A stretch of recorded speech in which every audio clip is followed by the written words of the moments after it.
Hello students, today we will discuss something about atoms and molecules. Atoms and molecules. We have done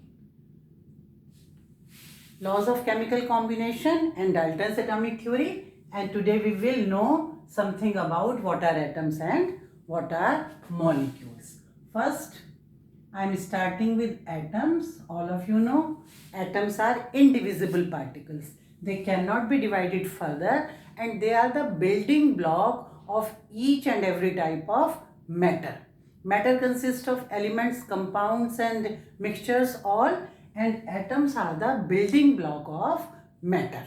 And atoms are so tiny, so small, that is millions of atoms can be put on the tip of a needle. So they are very, very small.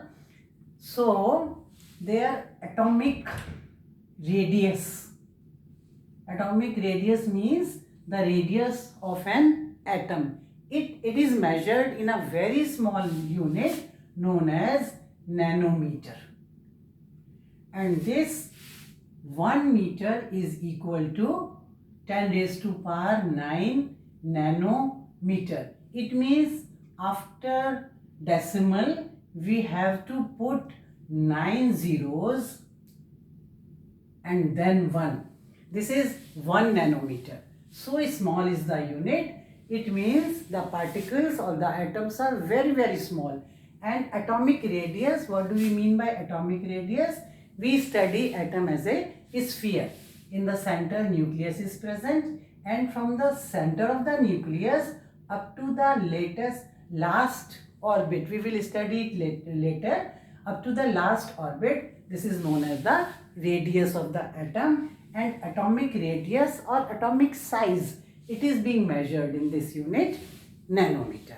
So this is something about atom, and we will study about the atoms in detail in the next chapter. Now there was a need to give symbols to these atoms. During this time, many elements are discovered, and each and every element, they have different type of atoms. So there is a need that the full name of the element, it is cumbersome to write. So a small abbreviated symbol should be there to write the name of the elements, and this symbol is given to the atoms of the element. First of all, scientist Dalton, he has given some symbols, but those symbols were very cumbersome and they were rejected by the scientist of that time. Later on, important scientist Berzelius, he has given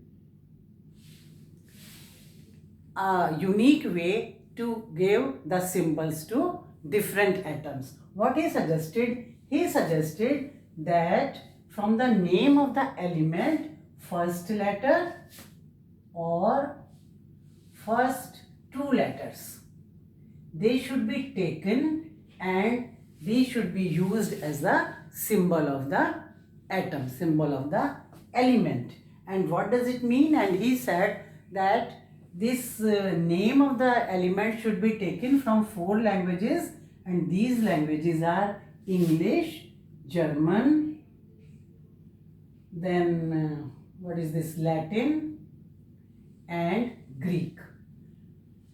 In those times, these languages were prevailing. So out of these 4 languages, the name of the element can be taken and either the first letter or first 2 letter, and even the first letter or any middle letter can be taken to symbolize the atom. We will see some examples, and the first letter is always in capital and the second letter is in small case. Like where the single letter is used, there are many elements: carbon, sulfur, hydrogen, oxygen, nitrogen, phosphorus. So there are many elements which are represented by a single capital letter, and this is in single, this is in uppercase or capital. Now if we take two letters, one is capital, the other is small, there are many like sodium. Sodium we will discuss later. So there is beryllium, lithium and many more like chlorine, chloride. Fluoride is single, it should be written here. Iodide should be written here. So bromine and magnesium, then aluminium and many more. So two letters are taken. First is cobalt, nickel. So these are where first letter is capital and the second letter is small. So this is how these are the symbols of some of the elements. Now these are from the English language. Now some Latin or Greek language is there and some symbols are taken from these languages and we use the other name of the element, but the symbol is from these languages. How? The examples are like iron. We call iron, but its symbol is Fe. So in Greek or Latin it is known as ferrum. So we call sodium. This is the symbol of sodium. We call it sodium, but in Greek it is known as natrium. So Na is used as a symbol. From ferrum, Fe is used as a symbol. Likewise K, it is in these languages is known as kalium. So it is K. So these are some of the elements where this Latin or Greek language is used to give their symbols.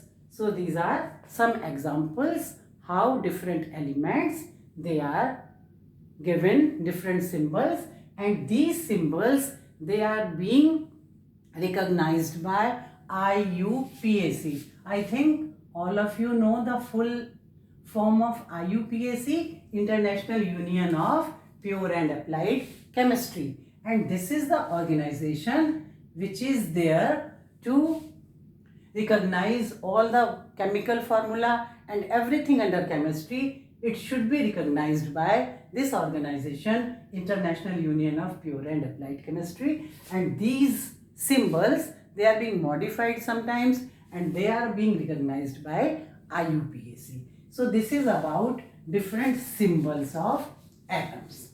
Now one of the most important characteristic of atoms is its mass, known as atomic mass or the mass of the atom. So now we should discuss what is atomic mass. Very important term and very important, atomic mass.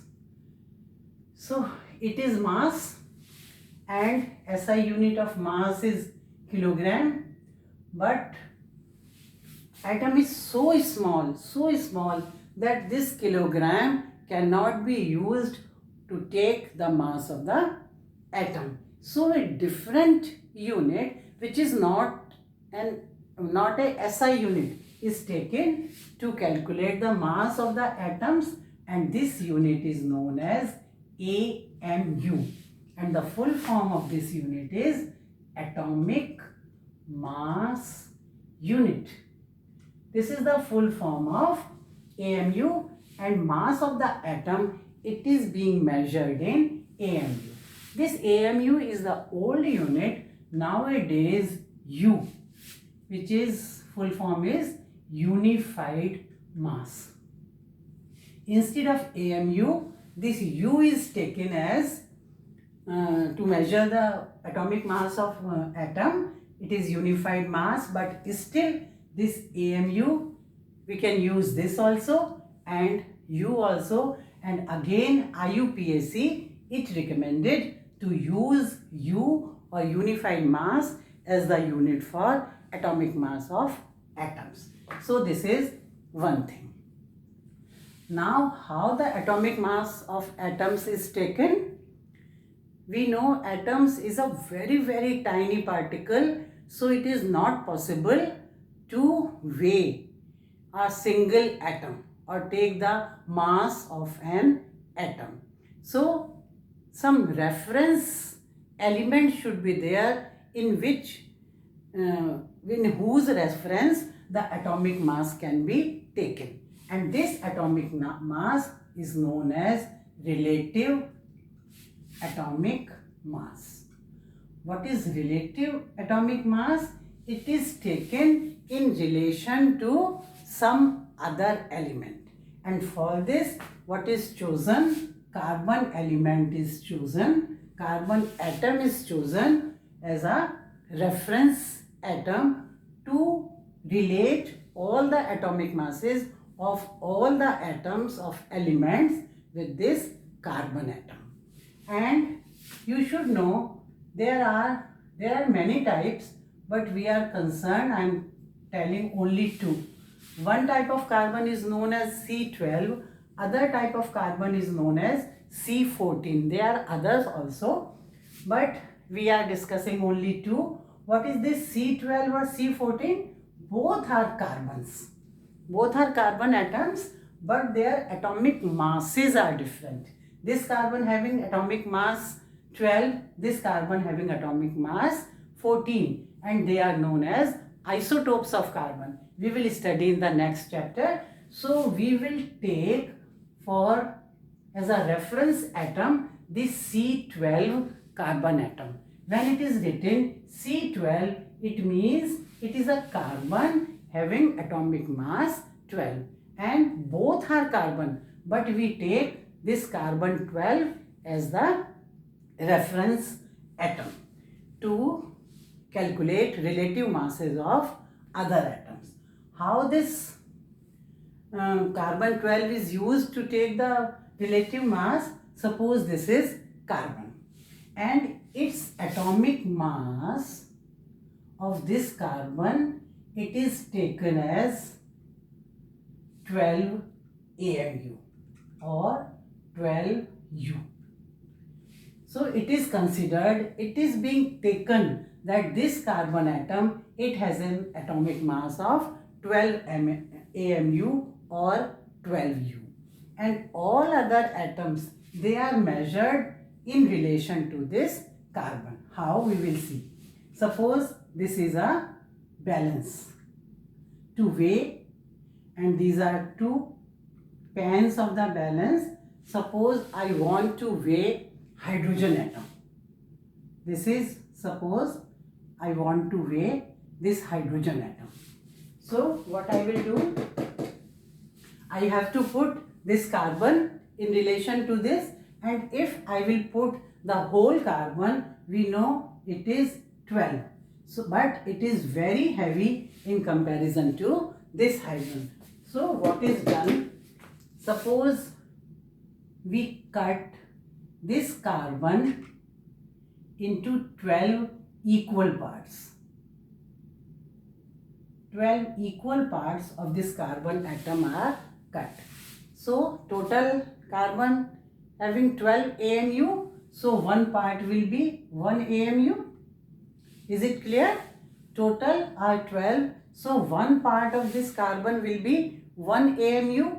So when we weigh this, want to weigh this hydrogen atom, we see that only one part of this carbon atom is put in this pan and both are equal. What does it mean? That hydrogen is, the atomic mass of hydrogen is 1 AMU, which is equal to one part of C12 carbon atom. Or in other words, what we can say, that the atomic mass of hydrogen is 1/12 of the atomic mass of carbon 12.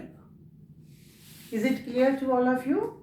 The atomic mass of carbon is taken as 12 AMU. I am repeating again. If we divide it into 12 parts, so one part will be 1 AMU. When we suppose we are measuring hydrogen, so this hydrogen will be equal to only 1 AMU. Here we put only one part. So hydrogen will be 1 AMU, and this 1 AMU is 1/12 of the atomic mass of carbon 12 atom. We take another example. Suppose I take helium. This is the symbol of helium. So when helium is taken, we see that we have to put 4 units. 4 units of carbon.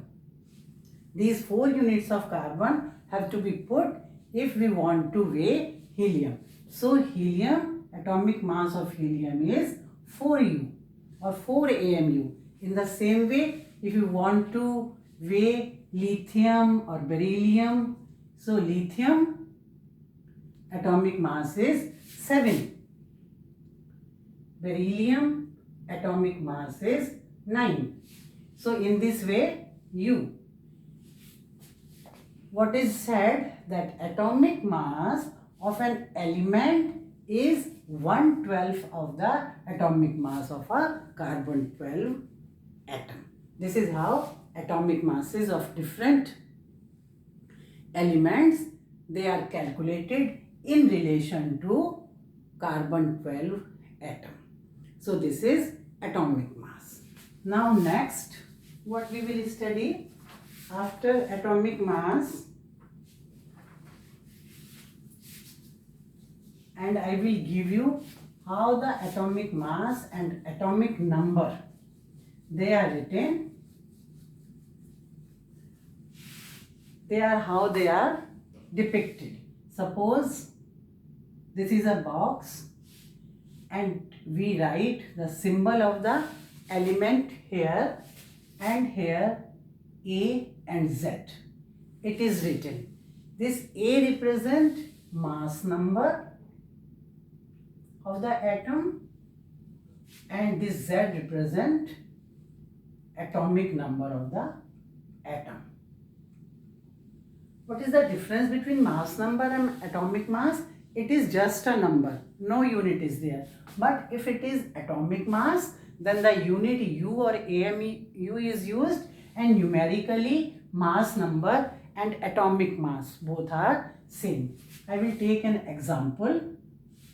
Suppose instead of X, the atom, carbon atom is put here. So the mass number of carbon atom is 12. The atomic number of carbon is 6. So we will depict carbon atom in this way. This is the mass number and this is the atomic number. In the next chapter we will learn how this mass number and atomic numbers, they are calculated.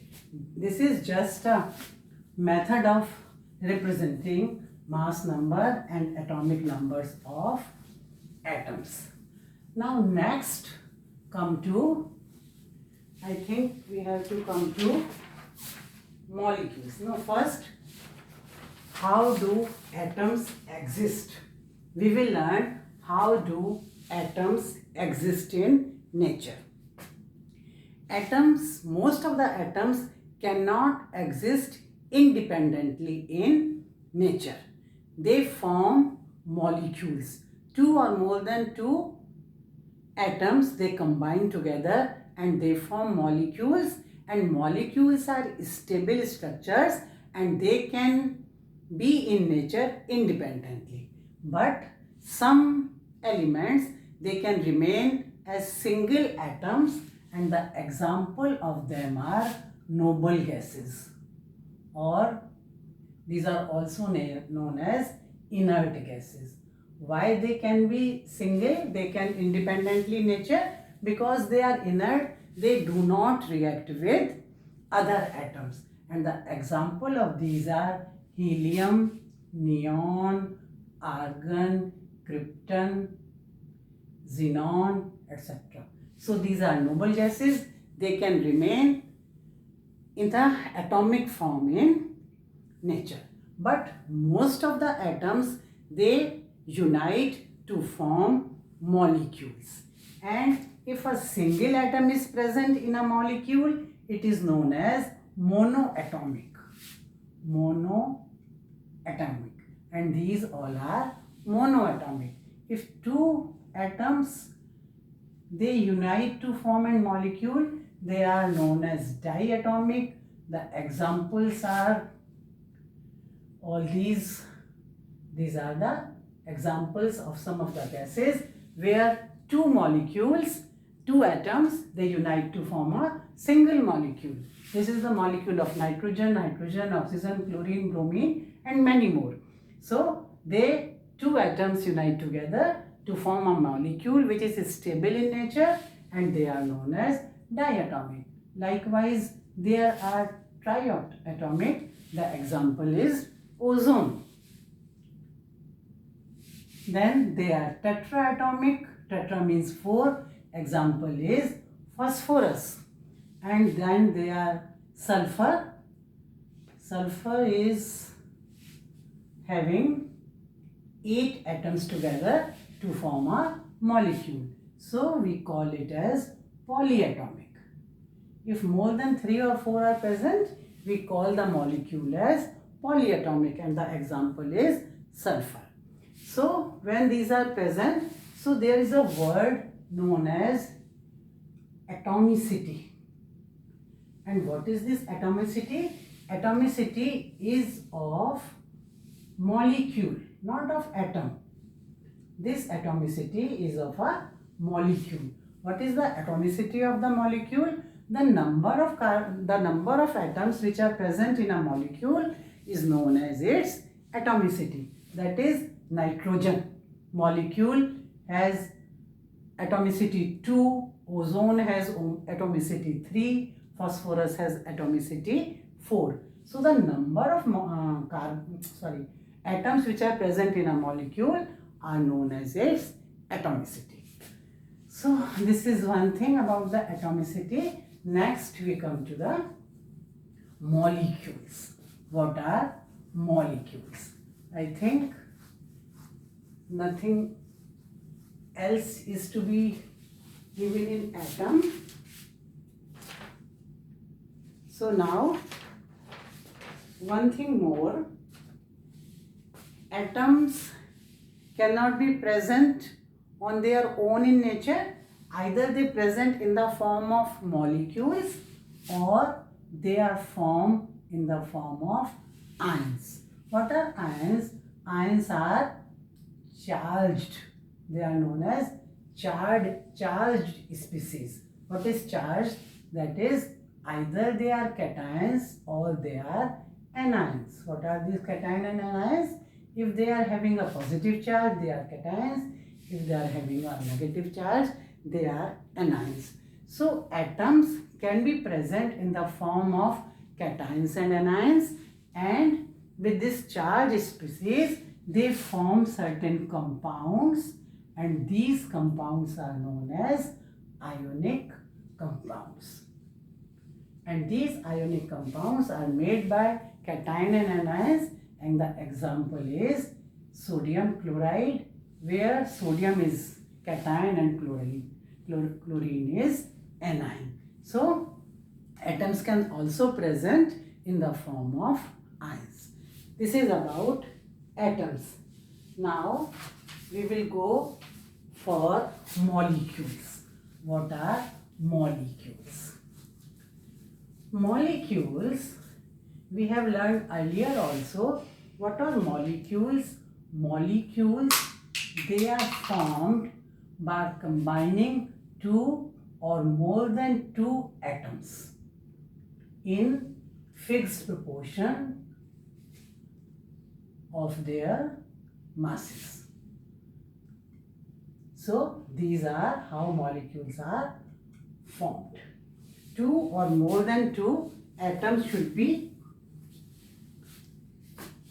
joined together in a chemical reaction, and they are held together by chemical forces or attraction forces, and these molecules are formed, and there should be a phase proportion of different elements by their masses. This is how molecules are formed.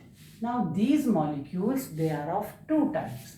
One, molecules of elements, and second, molecules of compounds. What is the difference? In elements, same type of atom should be there.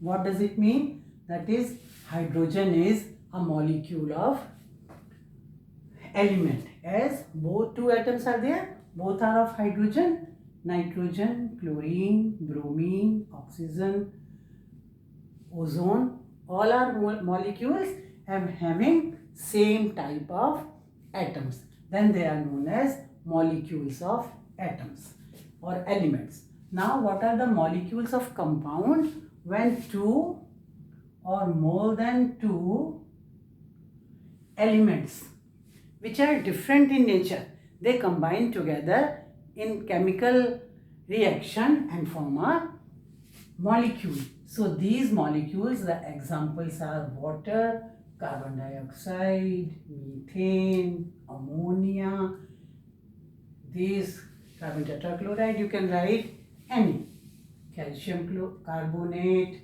NaCl, these all are compounds. NaCl is not included in this, later we will see why. So these are compounds and also molecules.